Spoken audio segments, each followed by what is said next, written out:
भाई साहब कितनी बड़ी-बड़ी खबरें हैं एसएससी के अंदर, अब निकल के सामने आ रही हैं। कोई कैसे यकीन करेगा कि एसएससी कोई साफ-सुथरा एग्ज़ाम करा भी सकती है। इस खबर को पढ़ने के बाद तो किसी के भी होश उड़ जाएँगे।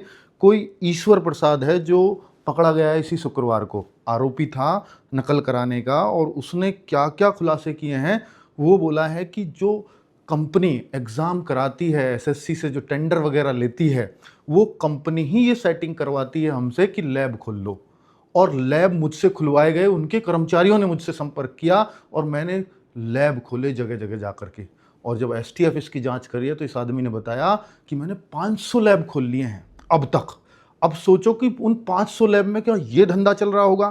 क्या जितने मेहनती बच्चे हैं, क्या उनकी मेहनत को इस तरह से ताक पे रखा जा रहा होगा? सोच कर के देखो, इसने बोला है कि उत्तराखंड हो, दिल्ली हो, यूपी हो, हैदराबाद हो, राजस्थान, हिमाचल, इनमें 500 से ज़्यादा लैब के सेटअप हैं, जिनमें ये चाहे तब चाहे सेटिंग करा सकता था, क्योंकि इसी के थ्रू कंपनी जो एसएससी को टेंडर, एसएससी जिनको टेंडर दे रही है, ऐसी कंपनी इनके थ्रू पूरी सेटिंग बिठा रही हैं। सोचो, 100 ये कह रहा है कि हर लैब पर तो ये चीज़ें नहीं की, लेकिन 100 से ज़्यादा लैब्स पर ये काम होने की आशंका जताई जा रही है। और सबसे बड़ी बात तो तब हो गई, ये कह रहे हैं कि सीसीटीवी की लाइव फीड को भी ये खुद कंट्रोल कर सकता था, अर्थात उसमें क्या, कब, कैसे, क्या दिखाना है, वो सब कुछ इसके हाथ में था। तो कुल मिलाकर के आप सोचो ना, कितने बड़े-बड़े नकल माफिया हैं। और जैसा सब लोगों ने एसएससी के आंदोलन में भी ये बात उठाई थी कि भैया कंपनी सही नहीं है, और ये बात सही साबित हो रही है। और इसने खुद